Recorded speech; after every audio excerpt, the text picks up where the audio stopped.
Trevor Siemian gets the call, but will Odell Beckham Jr., what the New Orleans Saints have to do to get a win this weekend against the Atlanta Falcons? And Doug Mouton of WWL TV joined to talk about the Saints wide receiver and quarterback situations, as well as the upcoming game this weekend. We got all that and a little bit of land yap for you on today's episode of Locked On Saints.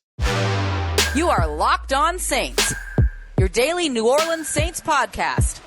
Part of the Locked On Podcast Network, your team every day.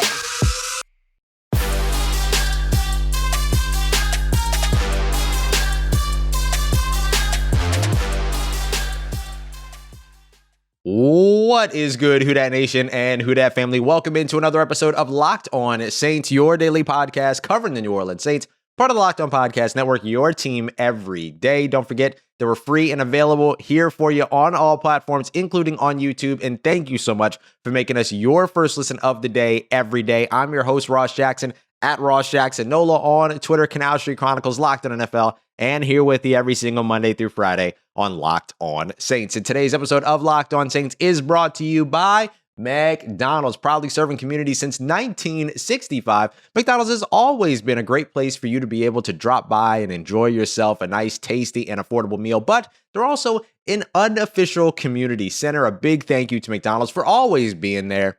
I'm loving it. Now, you know what else I'm loving? I'm loving the New Orleans Saints right now because we have had ourselves quite a week following this team, and it all starts at the quarterback position. We're going to hit two big topics here to open up the show, and the first of which that I want to kind of talk about is, of course, this quarterback position. Jameis Winston is out for the rest of the season with the ACL tear that also has some MCL damage. Taysom Hill had been out over the course of the last 3 weeks due to a concussion that he suffered against the Washington football team. And now the New Orleans Saints are moving ahead with Trevor Siemian at quarterback. It is now official. Trevor Siemian will be the starting quarterback against the Atlanta Falcons. But of course, you should expect Taysom Hill, who did return back to full participation on yesterday's practice, to be heavily involved in the New Orleans Saints offense, even under center. A couple of folks from ESPN noting that Taysom did receive some snaps at center during practice. Nothing really out of the ordinary there, but this is exactly what we should expect, right? Taysom Hill, Trevor Siemian, who has experience in a two-quarterback system way back in college. This is what you're going to be seeing a bunch of up against the Atlanta Falcons. And obviously, against the Atlanta Falcons, it's a good team to have that situation and to undergo all of this because the Atlanta Falcons do not have a very good defense. They do not have a very good run game, and they have two weapons effectively on offense that have to be limited. We'll talk more about them, Kyle Pitts, Cordell Patterson, as we get to our keys to victory coming up in a little bit. But when it comes down to this quarterback position, I know that a lot of folks are feeling very confident going into this, but I do want to temper expectations a little bit, a little tiny bit. I'll explain more and I'll explain why. But the only thing is that you're going in with your in-game quarterback 2, but your in-season quarterback 3. And so we should temper expectations a little bit based on the fact that we haven't seen Trevor Siemian start a football game since 2019, and then before that, 2017, where he went 5-5 with Vance Joseph, threw 10 touchdowns to 14 interceptions, all of that.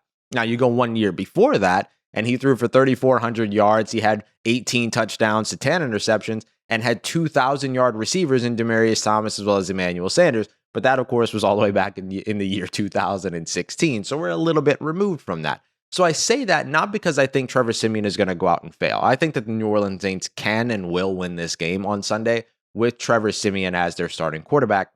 But the reason why I bring it up is because what the New Orleans Saints can do this weekend is nothing short of impressive. And we shouldn't understate the complication that this team is navigating right now. Going to their third string quarterback, learning the same week that they're not getting their star wide receiver back, which probably plays in addition to Taysom Hill's absence over the past 3 weeks as he was recovering from that brutal hit that he took against the Washington football team. That probably also factors in that you don't have your big receiving guy that's coming back and that you sort of been hoping would be coming back. You weren't able to trade for anybody at the deadline. We'll talk more about that in a moment. So Taysom Hill is one of your best receiving options. And so having him be available for all of his roles as opposed to limiting him to one makes a ton of sense.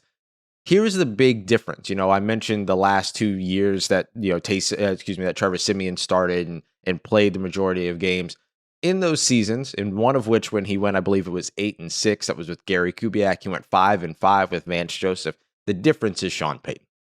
The difference will always be Sean Payton here in New Orleans. There will always be a chance for this team as long as Sean Payton is the head coach. And so that's the only reason why I kind of temper expectations a little bit. Not because I expect this team to go out there and disappoint on Sunday, but because if this team doesn't go out there and disappoint on Sunday, they deserve more than just a pat on the back. And Sean Payton deserves more than just a pat on the back for winning with what will be the 5th quarterback to start in this New Orleans Saints offense since the 2018, 2019 seasons, where you've had Drew Brees, Teddy Bridgewater, Taysom Hill, Jameis Winston, and then now Trevor Siemian. It's nothing short of impressive. So I don't want to undersell what the New Orleans Saints are about to do or are about to try to do on Sunday against a division rival Atlanta Falcons, who again are a weak team, but it's still a division rival that always plays you tough and will always play you tough. So we'll talk about what the Saints need to do to get that win in just a moment. But real quick, I also want to circle around to the other big story floating around the NFL, and particularly floating around New Orleans right now, and that's Odell Beckham Jr. Could the New Orleans Saints make a move to get Odell Beckham Jr.? Well, they tried before the trade deadline, and in order for them to get it done, they were going to give a nice draft pick to the Cleveland Browns in exchange for the Cleveland Browns eating some of the salary, sort of restructuring his contract, knocking him down to like a guaranteed minimum, basically, and then eating that money and then sending Odell Beckham Jr. to New Orleans. That's what New Orleans was trying to do, and they would have given up more, I imagine, more draft compensation based upon how much money Cleveland was willing to eat, right? More money Cleveland ate, the higher the draft compensation would have been for New Orleans. But all in all, Cleveland refused to do it. They didn't want to eat any of that contract. They didn't want to take on any of that money. Well, now they're eating all of that contract and they're taking on all of that money so that they could just kind of release him, right? He's going to be waived by the end of today on Friday is what all reports are sort of saying.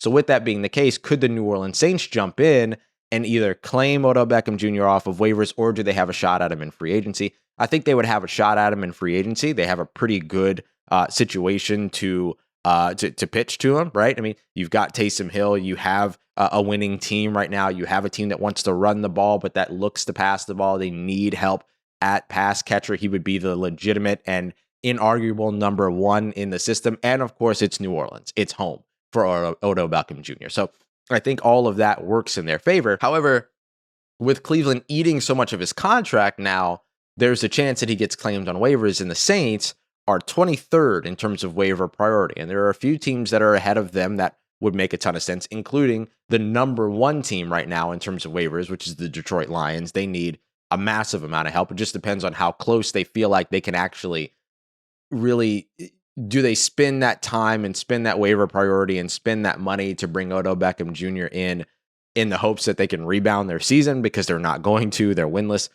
You can look at a couple of other teams that actually have wins on their record. You can look at maybe, say, the San Francisco 49ers, who are 12th, and there's some rumor that they might be interested. The Indianapolis Colts, who are 14th. The New England Patriots, who are 15th. And it takes a little while until you get down to the Saints at 23rd, and there are a few teams after the Saints. But it would be hard for me to believe that the Saints wouldn't put in a waiver claim if they really do knock his salary all the way down to the vet minimum. Because remember, that's an important detail. When you claim somebody off of waivers, think about the Saints a few years ago with Janoris Jenkins, you take on their contract, right? So that's one of the reasons why Cleveland is restructuring his contract before they waive him, so that it makes it easier for him to be picked up by other teams. And if he didn't clear waivers, Cleveland would have to pick up the bill on that money anyway, which is why Cleveland should have just traded him to New Orleans in the first place. We shouldn't even be here right now, but unfortunately we are. So is there a chance that the New Orleans Saints could walk away with Odell Beckham Jr.? Yes. He'll have to clear through waivers, and he'll have to agree to go to New Orleans, despite the fact that he might get some more substantial offers money-wise elsewhere. But in terms of playing time, opportunity, utilization, working with a coach that knows how to use him, all of that, New Orleans would be a pretty solid fit for him. And remember, if the New Orleans Saints do want to add somebody at wide receiver and they can't get Odell Beckham Jr., there are still a couple of options out there. Deshaun Jackson was recently released, as well as John Brown, who remains a free agent as well. So the Saints could potentially end up finding another addition elsewhere if they want to add to that wide receiver room at all. However, we know how much Sean Payton does like the receivers that they do have in the building. But hard to make an argument against adding more talent on top of even a position where you believe is strong. So we'll see what the New Orleans Saints do here. No matter what they do at wide receiver, it's not going to impact their game on Sunday. But Trevor Siemian, Taysom Hill, the decision at quarterback most certainly will. So let's talk a little bit about what the New Orleans Saints need to do to get a win. We've got that coming up for you as we continue on with today's episode of Locked On Saints, which is brought to you by our friends over at McDonald's. Proudly serving community since 1965, McDonald's has always been more than just a place for a tasty and affordable meal. It's an unofficial community center for people to be able to relax, reconnect, do all of that. Come together over at your local McDonald's, a place where classmates can meet up for a study group, where you end up knowing that you have that dependable Wi-Fi that you can always rely on. And then, of course, unlimited supplies of fries, McFlurries, apple pies, all the good stuff there as well. I used to stop for apple pies all the time. That was a big thing for my mom and I. Made sure we always stopped off for those apple pies. So win or lose, a place for teammates, competitors, home team, away team, where everybody can show up and recharge. So head over to your local McDonald's today so that you can refuel and reconnect. And hey, might as well catch a couple episodes of Locked On Saints while you're there as well. Ba-da-ba-ba-ba. I'm loving it. All right, Who Dat Nation, continuing on with today's episode of Locked On Saints. Thanks as always for making us your first listen of the day. Remember, we're free and available on all platforms. And a big thank you to those of you that are finding the show for the first time as well. Thank you so much for taking the time to check us out, and hope that you'll be back with us every single Monday through Friday. So usually we do 3 keys on offense, 3 keys on defense. Today, with the big news around Trevor Siemian, the big potential news around Odell Beckham Jr., we're going to just kind of narrow it down to 3 keys, offense and defense. So instead of going 3 each. So let's start off with number 1 here for me, which is run the ball more than 30 times. And I know that kind of sounds wild, but the New Orleans Saints have done this quite a bit, actually. They've run the ball more than 30 times in 5 games so far this season. And they've only lost 1 of those games. That was the game against the Giants, if I remember correctly. But the Saints 4-1 when they run the ball more than 30 times. And the Saints have done this quite a bit. I mean, they've been a very run-focused team so far this season. They've either run for under 100 yards or over 140. There's no in between there. And I think that if you have Trevor Siemian in at quarterback and you're going to be switching in Taysom Hill, I imagine a bunch in this one, that you're going to easily hit that 30 rushing attempt mark as long as you're controlling the game, right?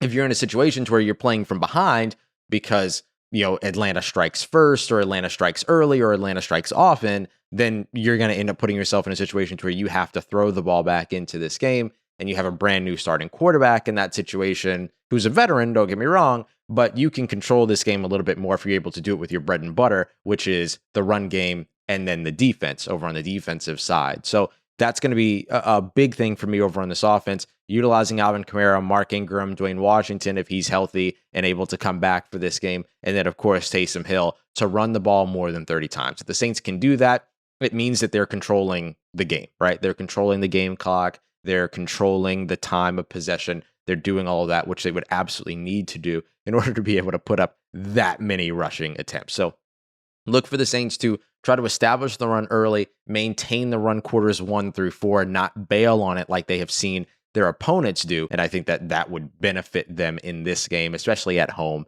as well. Now, the flip side of that is that they have to be able to control the big plays. Now, we talked about this a little bit with Aaron Freeman yesterday. If you want more of that, you can go back to our crossover Thursday episode. Aaron Freeman of Locked On Falcons was on the show, and we talked a bit about what each of these teams needs to do. He does not feel very confident about the Atlanta Falcons. I'm feeling more confident about the New Orleans Saints, especially now that they know what their quarterback situation is and are able to plan for that with that moving forward. Not that the quarterback situation is one better than the other, but just knowing what the plan is and being able to utilize that and build a game plan around that better sooner than later. So when it comes down to what the Saints defense needs to do in this one, I look at limiting the big plays because, again, Atlanta, unlike New Orleans, is not a team that puts together double-digit 5-6 minute play, double-digit play 5 or 6 minute drives. They just don't do that. They are a team right now because they don't have a run game, because they don't have a defense that's relying very much on the big play. They're relying on Cordero Patterson to score 3 touchdowns. They're relying on, Kyle Pitts to go up and make some contested miraculous catches and things like that. So you have to eliminate that from their game because it's the only thing that they've got. They don't really have this sort of meticulous, carve you apart offensive attack right now. No Julio Jones. Calvin Ridley has indefinitely stepped away from football right now while he rightfully deals with his own personal stuff and everything, and good for him.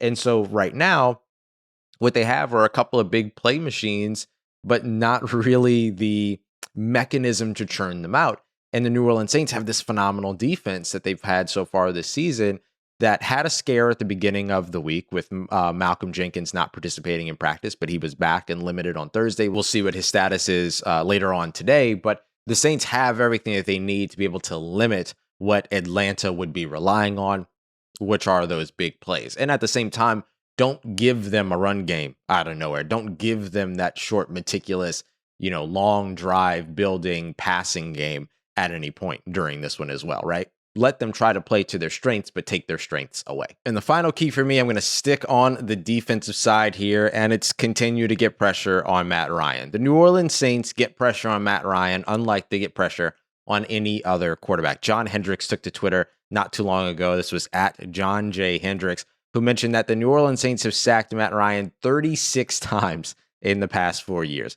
That's a lot. That's a lot of times. And in fact, they've sacked him 63 times over the course of the 25 games that he has played against the New Orleans Saints. And as we know, Cam Jordan has more sacks against Matt Ryan than any other defender has against any other quarterback. So the Saints simply need to maintain that. Matt Ryan's only been sacked 12 times so far this season, and that's one of the fewest totals in the NFL. It's actually the same as the New Orleans Saints have given up so far. And you're talking about teams like the Bears who have given up 30, other teams that have given up 29, 25. So Atlanta's not high up there. So you have to win against this offensive line in Atlanta. And the New Orleans Saints, or that Atlanta is going to bring to New Orleans. And the New Orleans Saints have proven that they can do that time and time again. Now, just keep it going, because we've seen sort of a resurrection of the Saints pass rush over the course of these last few games. Certainly, they'd like to keep building against that, against one of their favorite targets in Matt Ryan and the Atlanta Falcons. Speaking of Matt Ryan and the Atlanta Falcons, we've got Doug Mouton here from WWL TV. He's going to talk to us about what the Saints need to do to send Matt Ryan and those Atlanta Falcons out of New Orleans in our Falcons Hate Week, out of New Orleans with a loss. We're also going to talk a little bit more about the Saints quarterback situation. We recorded this before Trevor Siemian was named the starter, but you still get the good information about why it would make sense for Trevor Siemian to be named the starter, as well as what the New Orleans Saints could be interested in when it comes to Odell Beckham Jr. and how they're trying to figure out this wide receiver situation. We've got that and much more coming up for you. But first, I want to tell you about our friends over at BuiltBar.com, the best tasting protein bars on the market, the protein bars that taste like a candy bar. There's simply no protein bar better out there. And I'll tell you what, you've got Thanksgiving right around the corner. I love Thanksgiving. All the great things that come with it, food, treats, and plenty of them. But maybe you want a nice little dessert as well that's not full of calories, that's not full of sugar, all of that. Well, it's the perfect time for Built Bars in that case. Treat Built Bars as your new holiday dessert. That way you can feast on something delicious and feel pretty dang good about it. So you think about a slice of pie, which is upwards of about 300 calories or whatever. But then that's on the low end. So you think about Built Bars instead, 130 calories, 4 grams of sugar with plenty of protein. So you can go for a raspberry Built Bar, you can go for a coconut Built Bar, coconut almond, whatever it is that you want. You're talking low calorie, low carb, low fat, but high in protein, high in fiber, and covered in 100% chocolate. So you can't pass these up. There's nothing like a Built Bar sale on Black Friday, by the way, speaking of Thanksgiving. So mark your calendar, because Black Friday is going to be a huge event with lots of surprises. So go to built.com. And for right now, use that promo code LOCKED15, LOCKED15, so you can get 15% off of your next order. That's promo code LOCKED15 at built.com. And I want to also recommend that you go and check out betonline.ag. Right now, the New Orleans Saints favored -6.5. That line moved from -6 to -6.5 after they learned that they weren't going to be getting their starting quarterback, Jameis Winston, back for the rest of the season, that Michael Thomas, their star wide receiver, wasn't going to be returning for this season as well. So there's a lot of trust and faith around Sean Payton and the New Orleans Saints. If you feel that trust and faith, BetOnline.ag is a great place to get in on that Saints action. If you don't like betting on your favorite team, well, don't worry. They've got a brand new interface for you just for the beginning of basketball season. So you can get in on all the basketball odds, the NHL odds, and everything else going on around as well, including even your favorite Vegas casino games also. And I'm going to tell you how to get a 50% welcome bonus as well. Just use the promo code LOCKEDON, LOCKEDON, to receive that bonus on your very first deposit. Basketball, football, everything that you're interested in, as well as amazing offers all throughout that 2021 season. So BetOnline is the fastest and easiest way to place all of your bets on all of your favorite sports. So don't wait. Head over to betonline.ag where the game starts. All right, everybody, wrapping up today's episode of Locked On Saints with our good friend Doug Mouton at DMouton WWL on Twitter from, of course, WWL TV, coming through to join us to help us wrap up the week. Doug, thanks so much for joining us. Yeah, hey, Ross. Always a pleasure to do it. Absolutely. Always a pleasure to have you here. And look, it's been an action-packed week for the New Orleans Saints. Let's start off with the biggest piece of news, because it's the quarterback spot. Jameis Winston out for the season, ACL tear as well as MCL damage. What does this mean for the New Orleans Saints? Where could they potentially go next at the quarterback spot? Yeah, look, first of all, it's a shame because I think Jameis Winston and Sean Payton were both beginning to figure each other out. You saw in a quarter and a half, Jameis Winston was terrific. Look, the Saints' lack of wide receiver, of quality wide receivers played a major role in Jameis getting hurt. He had to run 4 times in the first quarter and a half. Obviously, it bit the Saints. All of those were the right decision for Jameis to run, and it was on the play that he got hurt. You put your quarterback in danger enough, and sometimes bad things happen. So it just stinks because Jameis is a fun guy to cover. He's positive. He's energetic. He's upbeat. I feel bad for him, and it's just a shame. But it's football, and people get hurt, so you move on. Look, I think there are actually 2 schools of thought, and I think both of them you could make a case for either guy to quarterback. For one, Taysom Hill, to me, is one of your 3 best offensive weapons. And I don't mean from the quarterback position. I mean from running back, receiver, tight end. When you're in passing situations and you run 5 guys out on routes, it could be any combination of the positions. I think the Saints, obviously Alvin Kamara is an elite NFL weapon. The next 2 best weapons on the Saints offense this season have been Deontay Harris and Taysom Hill. And obviously they are very different. And you saw what a huge difference the 2 of them not being on the field made in Seattle. The Saints just didn't have any weapons to count on outside of Kamara. And you saw it just getting Deontay back, how much that helped this past week against Tampa Bay. Okay, my point is you can make a case to start Trevor Siemian in that you are so limited in offensive weapons that you need Taysom Hill as a weapon. And the difference in quarterback play probably isn't so great. But the difference in not having Taysom Hill as one of your offensive weapons is a big difference. So that, to me, is maybe the biggest case for Trevor Siemian, is that you lose Taysom with the other things. So Taysom Hill is almost penalized at quarterback by what he can do other than quarterback. But that's who he is, and he makes a lot of money based on being that guy. I also think you could make a case that maybe the Saints' best path to win as many games as possible is to play Taysom Hill at quarterback, use obviously Alvin Kamara and now Mark Ingram, and throw back to 1970s Oklahoma and run the ball a bunch. And I mean that sincerely. Like, you could make a case that this team is built to run it and run it a lot. And Taysom Hill could be, if you gave him the chance to be that guy, he could be unlike Lamar Jackson, but a Lamar Jackson type talent running the ball. Taysom Hill does have a shotgun arm. He can throw it. He has not been very accurate in his career, and he doesn't have, the way I would describe Taysom Hill as a quarterback, he doesn't have great volume control, meaning he can let loose 110 miles an hour when it's appropriate and sometimes when it's not appropriate, and anything can sail over receivers, and he's going to throw some interceptions. That's going to go with the territory with Taysom Hill. But I think you could make a case, and I think Sean Payton could win games with either of these guys at quarterback. I do want to say there's no doubt that this is a step down from Jameis Winston. Jameis Winston is a better player at quarterback than either of those guys. It's not close. It may not be from a 10 to a 2 difference, but Jameis Winston's clearly better than either of these 2 guys at quarterback. So you're not going to be as good. You got to figure it out. I do think if you play Trevor Siemian at quarterback, all the short yardage packages, Jameis Winston, Taysom Hill runs one of the great red zone packages in the NFL. He's still going to get those snaps, and he's still going to get some snaps. If I had to guess, and I'll say this, I guessed wrong in 19. I didn't think it would be Teddy. I thought it would be Taysom. Then I guessed wrong in 20. I thought it would be Jameis and not Taysom. So I've never guessed this right. Sean Payton has always outguessed me. If I had to guess, I'd say this week it would be Trevor Siemian. So that probably means it's going to be Taysom Hill. But I do honestly think you could make a case for either guy, and I think Sean Payton can win games with either guy.